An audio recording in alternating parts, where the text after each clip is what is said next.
those who don't know me, my name's Dave Singer. I'm an attorney who specializes in environmental and land use law. Been asked to moderate this fine panel this afternoon to discuss environmental issues in Hillsborough, and also something that, to learn about what the Environmental Commission here in Hillsborough does, as well as we have here Cliff Wilson from Sourland's Planning Council, and Deb Boyea, who is the head of the Environmental Commission here in Hillsborough. So I'm going to ask them to briefly give a little background of who they are. We'll start with Deb. I've lived in town for about 25 years now, and I've been on the Environmental Commission for about 20 years, with a couple of years missing in between. I'm an environmental consultant right here in town. I actually do regulatory air permitting work for corporations and manufacturing type facilities. And I've been chair of the Environmental Commission probably 7 years now. I'm Cliff Wilson. I live in Montgomery Township. I live in Skillman section of the town, which is, my house is about a half mile from the border of Hillsborough and Montgomery. I'm the president of the Board of Trustees of the Sourland Planning Council, which is a nonprofit organization working to protect the Sourland Mountain area. Sourland Mountain covers parts of 5 townships and 2 boroughs, and so Hillsborough is the northeastern corner of the Sourlands. There's also Sourlands include parts of Montgomery Township, East Amwell, West Amwell, Hopewell Township, Hopewell Borough, and the city of Lambertville. And so it's a 60 square mile, a 90 square mile region, which is the home to central New Jersey's largest contiguous forest. If you look at it on Google Earth, for example, it's striking. You'll see all the subdivisions and development, and then you'll see an actual forest. In the sky, it looks like, this forest itself is about 60 square miles. And you see this big forest extending from the Delaware River over to the Sourland Mountain Preserve in Hillsborough Township. So my organization is dedicated to protecting the Sourlands from an ecological perspective, as well as historical preservation and the culture of the region. I've been the president of the organization for 3 years now, on the board for about 10. Next, how many people here just know what the Environment Commission does? You can tell. All right. So it's really good we have Deb with us. One of the things I know, this came up in some of the planning for this. Who do we call if we have an underground storage tank issue? You don't call the Environmental Commission. you call DEP. But I'm going to turn it over to Deb to talk a little bit about the Environmental Commission. The Environmental Commission is made up of 7 regular members and 2 alternates. And we are an advisory commission to both the Planning Board and the Board of Adjustments. So what we do is we review applications for development, and we provide our comments from an environmental standpoint to both of those organizations. The group that we have, the nine total members that we have, it's a fairly diverse group, and it really encompasses a lot of very interesting backgrounds. We have someone on the commission who's a member of the Planning Board. We have someone who's with the open space, sustainability. One of our members, I believe, is on the Sourland. He's part of the Sourland Commission, and one of our members is with the agricultural group. And our newest member works for the Stony Brook Watershed Association. So it's very encompassing. We meet the 4th Monday of every month. Sometimes, if we're extra busy, we'll have an additional meeting, what we call a business meeting, the 2nd Monday of the month. we haven't been as busy because, you know, development has been down in the township. As I said, we review the applications and we look at the facilities based on what they look like right now and what they plan on doing. We look at their layout, we look at their stormwater, their groundwater, the air, the hydrology of the site, vegetation. We look at wildlife, and a lot of times they will bring in experts. They'll bring in they'll do a traffic study if it's something related to the highway. And so the commission also does site walks of pieces of property. Usually the applicant will sign a site agreement saying that we're allowed to come on, and we take those comments in addition to what we've seen from the applicant at the meetings and the application, and we'll provide a report to both either the planning board or the Board of Adjustments, and then they take their comments from there. So that's really what we do and who we are in the township. Can I ask a question? Sure. During that process of making a recommendation, what impact may or may not that have on the Board of Adjustment or the planning board? Well, the fact that we have someone on the planning board and on our commission, they usually take all those recommendations back, and we usually see changes to the application based on our recommendations.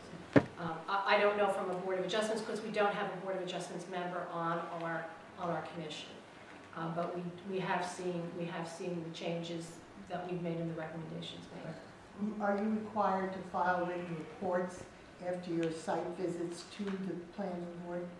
I try to incorporate that into. I'll have them send me. You know, if I don't do the site walk, if some of the other members go out, they'll usually put together an email for me, and I will incorporate that information into the reports.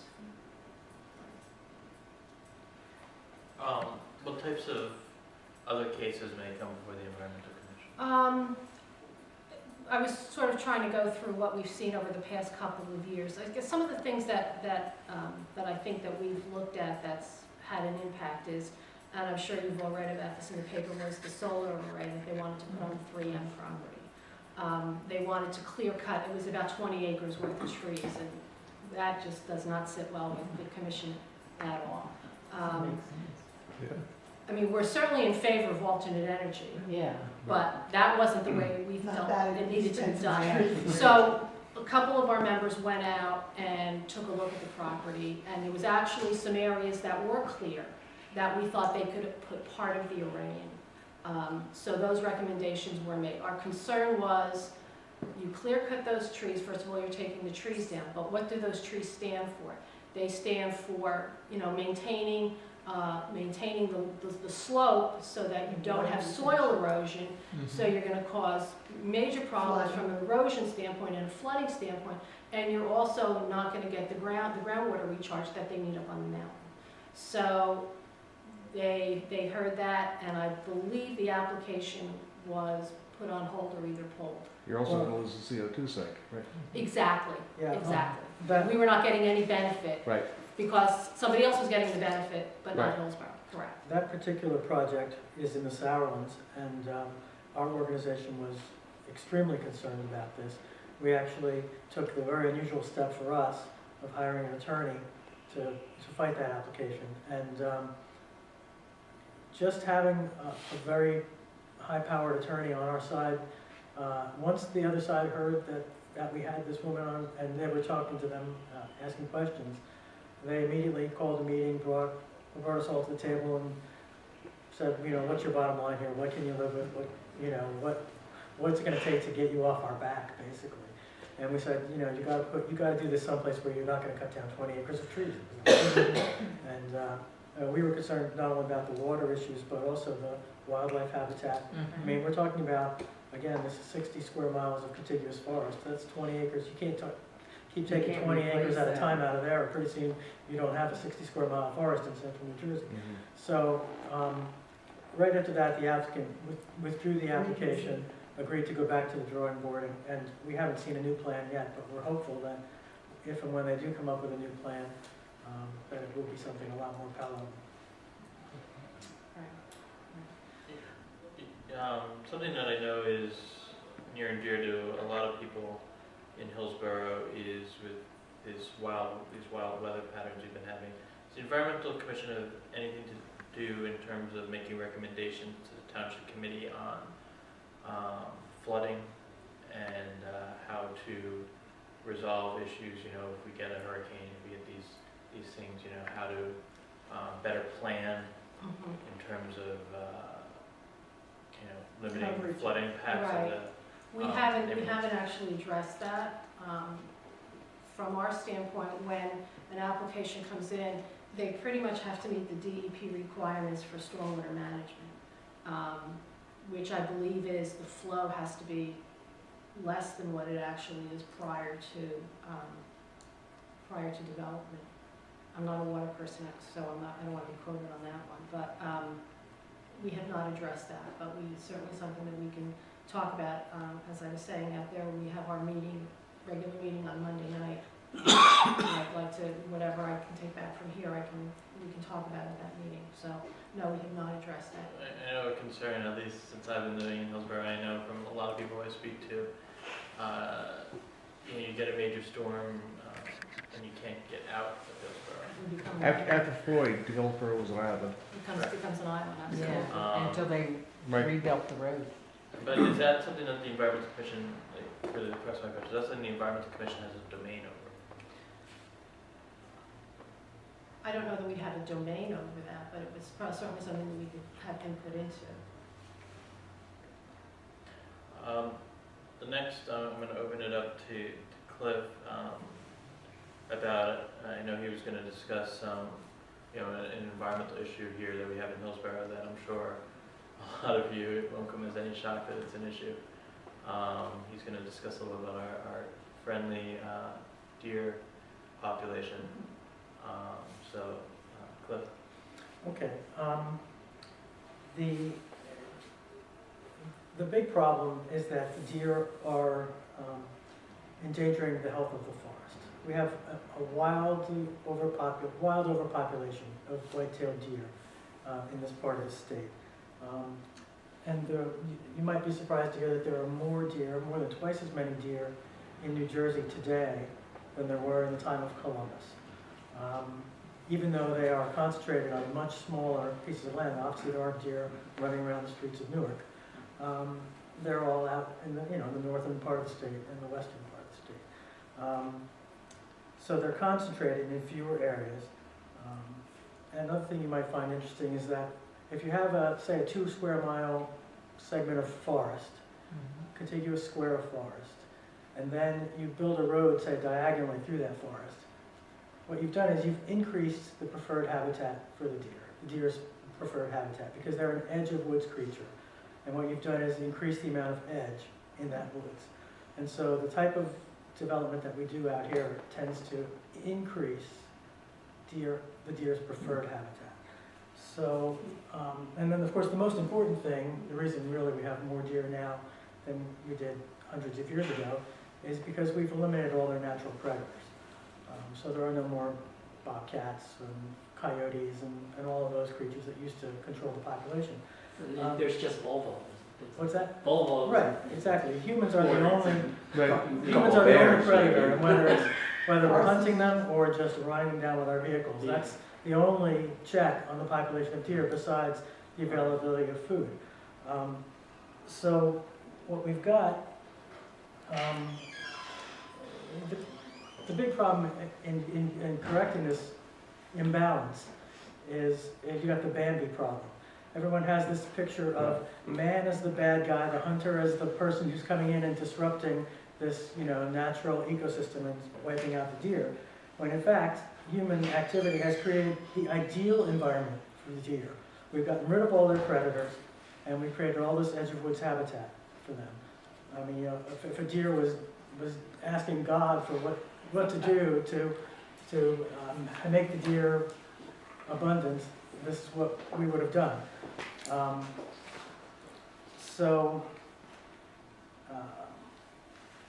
The deer have negative impacts on humans and also on the health of the forest. As far as human impact, we've just completed a survey We mailed out 13,000 postcards to people who live in the Sourlands, and we got more than 650 responses to our survey. And we were asking about the impact of the overpopulation of white-tailed deer on the human population of the Sourlands. We found that 59% of households reported having had automobile accidents that were caused by deer, and 34% of those had accidents in the past 3 years. And this number correlates exactly with the police reports. In other words, we've also asked specifically how many of you had accidents that were bad enough to be reported to the police. And that number was an exact match with the actual numbers that the police departments in the 7 municipalities reported. So we know that our survey sample is pretty accurate, pretty non-biased sample based on that validation. Then we also asked about Lyme disease, and we found that 46% of households reported having had at least one case of Lyme disease. Wow.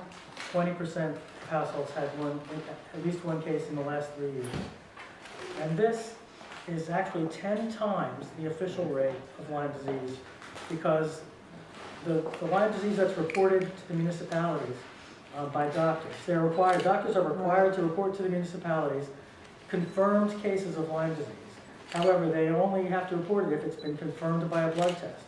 And you go into the doctor's office and you've got that bullseye rash, they don't have to run any tests. They know right away to put you on the antibiotics. And so whether it's they're not reporting them, for whatever reason they're not reporting them, but we've found that the actual rate is literally 10 times the reported rate. Cliff, did you ask about pets in that survey? Pets with Lyme disease? With Lyme disease. No, I mean, we did not ask about pets. I mean, because, I that's a lot higher. I understand that Yeah. dogs get arthritis and Oh, everything. yes. Yeah, I had it. Oh, yeah. We had one diagnosed with. Didn't ask about that. Maybe And they be see on it. antibiotics. The third area we did ask about was damage to crops, gardens, and landscaping. And more than 60% of households reported moderate or severe damage to their landscaping and or gardens and such. So that's the impact of this overpopulation on humans. And frankly, if you ask me, if someone said to me, well, you know, that's what people get if they come and live in the woods, they're going to get problems like this, I would say, fair enough, okay? You want to live among the wildlife, you pay the price for that. 10 times the problem? What I'm mainly concerned about, and my organization is mainly concerned about, is the impact of the overpopulation on the forest itself. Because what's happening is they browse the understory of the forest. So every little sapling or seedling there gets browsed and it gets killed. And you look in many parts of the forest, there is nothing in the understory. In other words, there's no baby trees that are going to fill in when the older trees are gone. And it's especially concerning now with all the trees that have come down in the violent storms of the last 3 years. You know, what's going to fill in there? Well, the answer that we're seeing, unfortunately, is invasive species are coming in there, because the invasives, you know, will by definition, they'll come in and opportunistically fill in these places when there's no viable, you know, seedlings and saplings to even have a chance to compete. Cliff, Yeah. one question. So would you, do you folks would share that survey, for example, with? Yeah, it's The brand new. We Environmental just literally just finished tallying the results. Yeah. And we will certainly be going around to the towns to share those results. Because I would imagine Deborah I would be would- concerned about the I people, would- us, and you. Right, I think I would like to have you come and present this Oh, to the more than Environmental happy- more than Commission, one of our happy to do meetings, so. to hear about Yeah, it. and actually we maybe try to fast track that, because we're going to be asking Hillsborough in particular for assistance in some way, which I'll get to in a minute.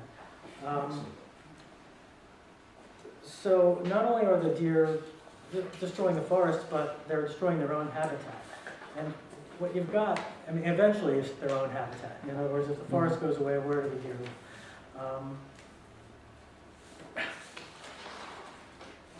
So, where was I? Ironically, sometimes people will argue, like in this 3M case, not 3M, what's the name of Gibraltar? It used to be 3M. They argued, well, the forest that we're gonna cut down is low quality, it's at the edge of the woods, it's low quality forest, it's degraded. Well, yes, it's degraded, that's where the deer live. It is in fact degraded forest, because they live on the edge. Well, if you accept that argument, then the new edge becomes degraded, and the forest just continues to shrink, right? So, right. Yeah. So what can we do about this problem? Well, first of all, you can hunt. And we encourage everyone who has any inclinations to get out there and hunt, to hunt. If you don't like to hunt yourself, you can support hunting. And the ways you can do that is opening up your land, that land that you own, to hunters. You can support hunting on public lands. And that's what I'm going to ask Hillsborough. I know they already do it a lot, but we're going to ask Hillsborough's help with that. Yeah. Does the county allow hunting in the Sourland Mountains? That's an excellent question, and that's exactly what we're going to ask Hillsborough for help with. Right now, the Somerset County Sourland Mountain Preserve, which is a huge parcel of land, they do not permit any hunting on that tract. We are going to ask them to open that up to hunting. And informally, when I've brought this up to them, they said, if the townships want it, we'll do it. And so I need Hillsborough to say, we support the idea of hunting on this tract. That's why I asked the question, because I knew what the answer was. Very, I figured you did. What about birth control and food? Well, all the other possible solutions, there are a number of possible solutions, but they're all very expensive and very impractical on a large scale. Yep. Hunting is really the only one that It's the works and easiest. is affordable. And actually, if you listen to some of the fellows, people from Rutgers, one of the consequences of hunting is that you eliminate the weak deer, and the deer population gets stronger, and the does have more than one offspring. That by, selective selection, survival of the fittest. Very often hunting makes the herd stronger and healthier, and the does have more children. So, I know Duke's farm, they remove their deer, but they work with Rutgers in the trapping and relocation. Yeah, that's very expensive. And I know, They got the money. But you're suggesting the whole question of fertilization and what do you call it? Birth control. Birth control, thank you, I was going the opposite.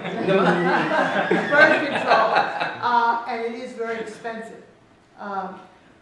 Hillsborough does have hunting right now. Right. I don't know how many of our hunters, they're in the Sourlands, not in the preserve, but in the Sourland Mountains and in the farmers' fields. So what you're suggesting is that Somerset County open up the entire preserve to hunters. Or as much of it as they're willing to open up. I mean, there could be a compromise there. You'd have to get East Amwell on board too? Well, the Sourland Preserve is only Hillsborough and Montgomery, the Sourland. Are you looking to Sorry, the go Somerset. beyond that to get other? Yes, although the Hillsborough Preserve up in Amwell is already open to hunting. So the Hunterdon County Sourland Preserve. Is there a population figure that would be optimal? Well, that's a good question. It's measured in deer per square mile. And the State Fish and Wildlife Commission sets numbers every year for each of, I think it's 93 different districts in the state. They set their numbers. Their mandate is to support hunting. And so the numbers that they set for their target populations, which are something in the 30s, like 34 deer per square mile in the Sourlands, is an absurdly high number. In other words, they say they're meeting their target. The target population is met by the regulations as they stand today. So the target population, they're actually by statute or judicial fiat, one or the other, required to represent the interests of hunters. Not only are they required to do that, but all of their funding comes from hunting licenses. So all their salaries are paid for by the hunters. And so one of the things we have to change is, there's two things I'm going to be looking to try to change, and I think we're going to need to have some state legislation to do it. One is to make the forest health the top priority, or at least a higher priority, in setting these target numbers, because rather than the pleasure of the hunting population being the top priority, which it is today. The second thing I'm going to be looking for is to create a market for venison in New Jersey. You might not understand this, but this is peculiar, that despite the abundance of deer here, if you walk into a supermarket or restaurant and can actually find venison, You're lucky. you know why? Because it has to be imported. It is illegal to buy and sell venison from hunters in New Jersey. So the only time you can have venison is if a hunter actually shoots it for you and gives it to you or serves it to you. It is illegal to buy and sell it locally. So when restaurants sell it, it's not from New Jersey? No, it's probably from Europe. Yes, it's imported. That's a New In Stockholm, where we had it. That's in New Jersey. It's not, maybe it's from New Jersey. So the two things we want, I mean, this is a free market solution to a problem, a very bad problem. I mean, I would hope we could get support from both sides of the aisle on this particular.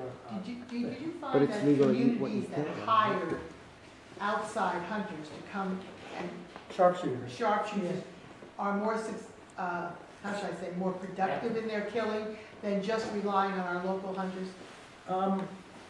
Yes, but part of that is because the target populations set by the Fish and Wildlife Commission are so high that the hunting regulations are all geared to meet that target population. So hunters basically can't kill enough deer to reduce the population. What you're talking about is that there are the communities are allowed to have their own deer reduction programs. They have to be individually approved by the state. It's unfortunate that it comes to that, but sometimes it does. I mean, Because I'm wondering whether we can rely just on the hunters that get licenses in Hillsborough to really cull enough one of of the the- herd. Didn't Princeton do that? Princeton still does it. Yeah. One of the things we asked in our survey was, how many hunters are there? You know, like 9% of households said they have hunters in the house.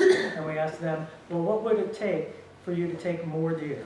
And we gave them a number of options. And one of the things was more access to more lands to hunt was a big one. If they had more land to hunt, they would take more deer.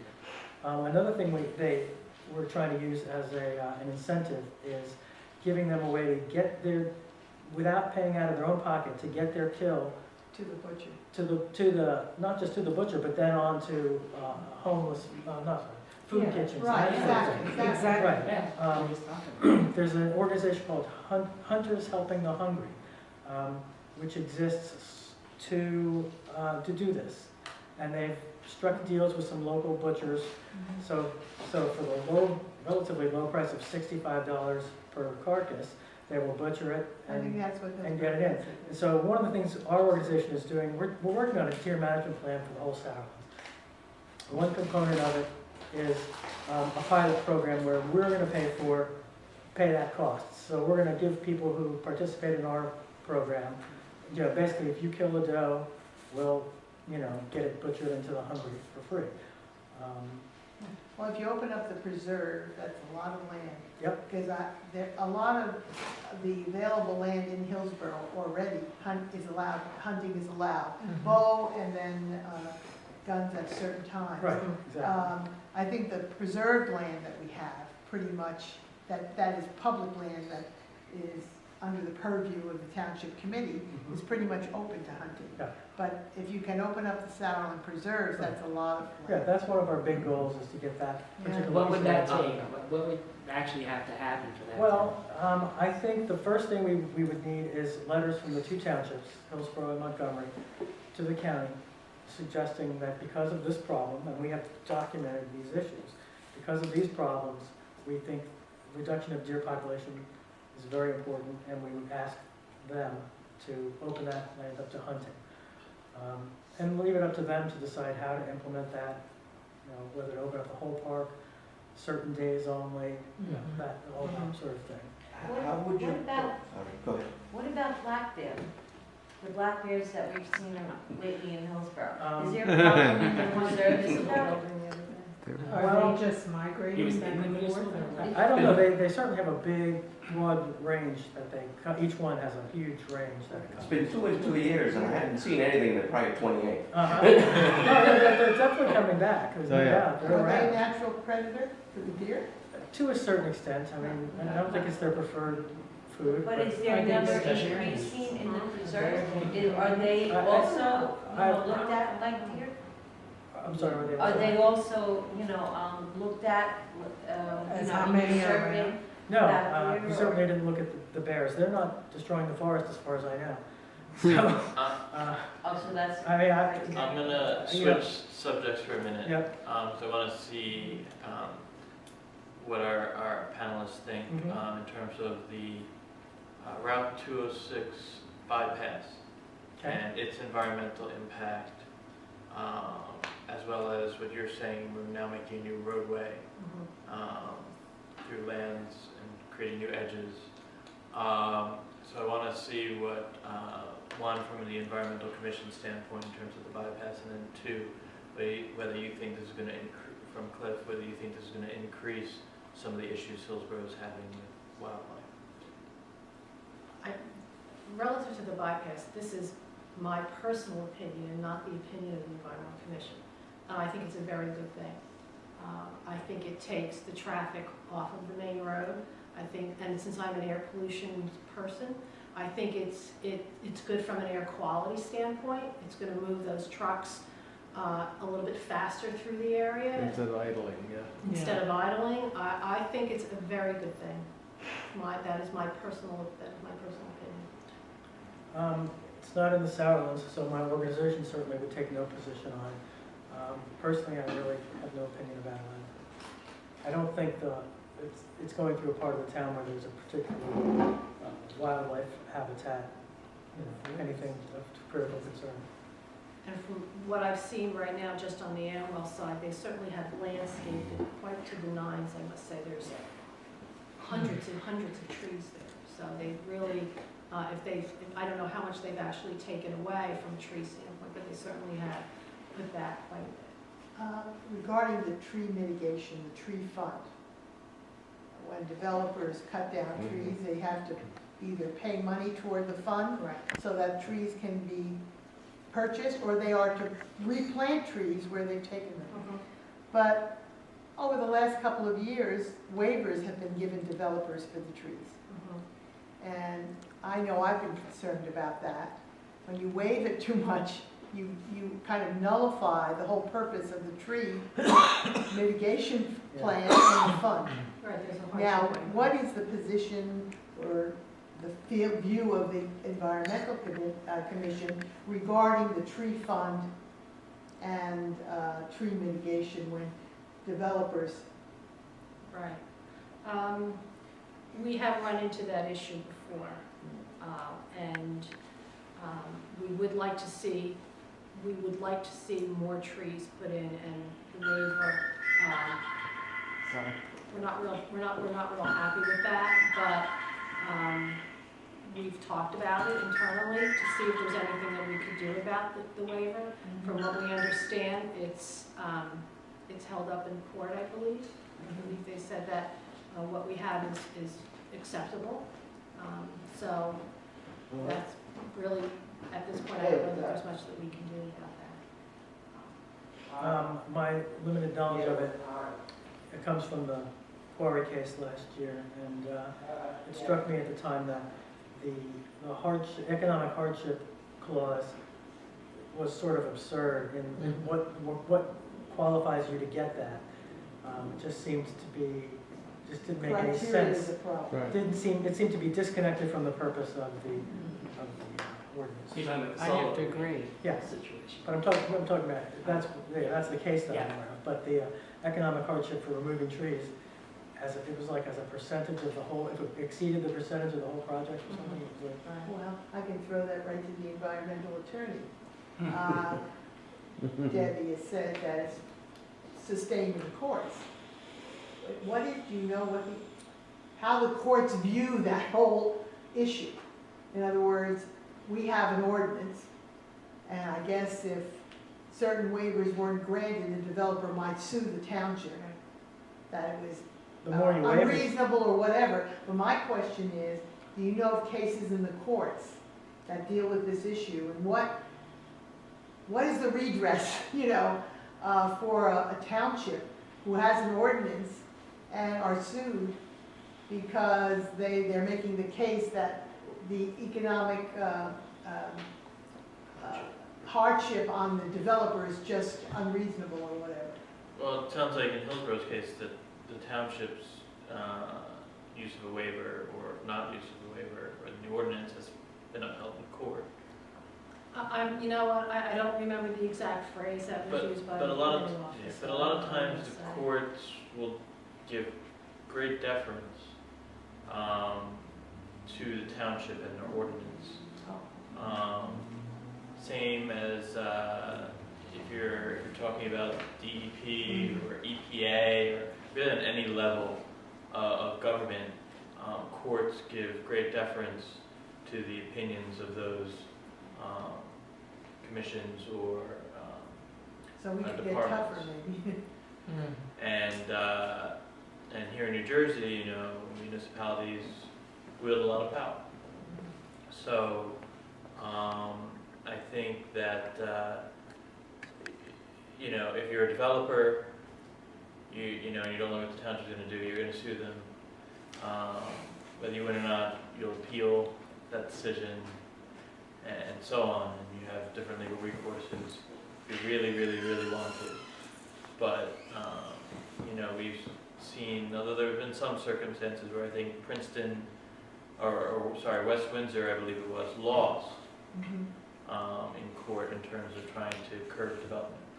I remember what was absurd about the ordinance. It was, in this particular case at least, it was, he had to pay for the first 2 acres of trees that he cleared, but after that there was no additional penalty for the next 18 acres of trees that he was going That to doesn't clear. make sense. So it made no sense.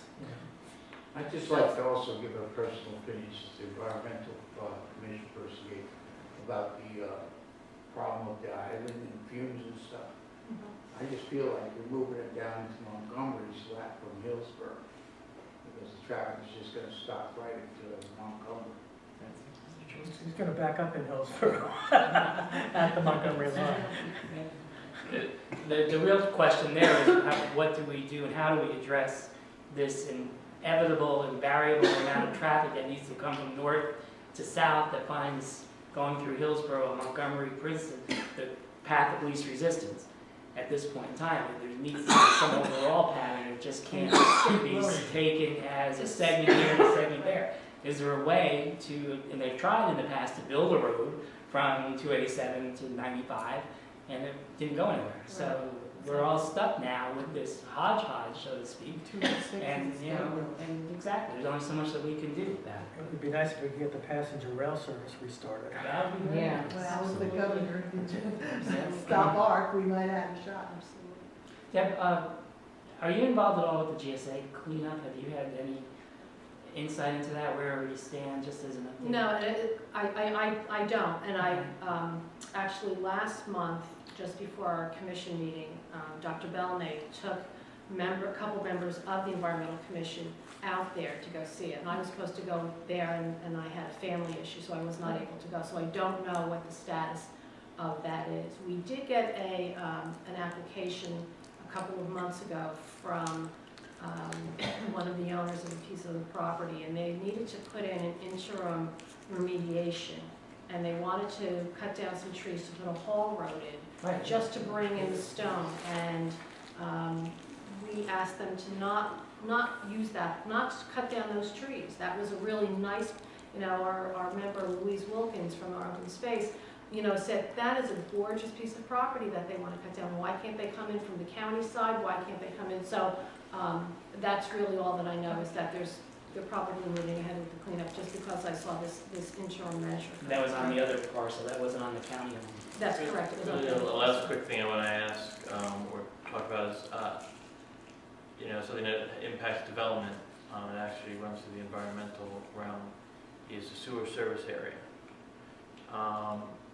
Is the Environmental Commission involved with that, and has Hillsborough met the state requirements in terms of I the sewer service? really don't know anything about the sewer service system, so I would like to say, I can't answer that.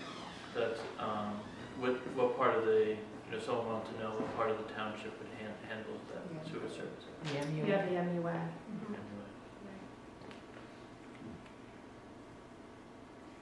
One quick last question on the, I would imagine the planning board has something to do with it too. Oh, yeah, planning board. Cliff, one last question on the deer Yeah. population. Is, as your group given some thought as to how many deer need to be eliminated? What is the program per year and how long it will take to?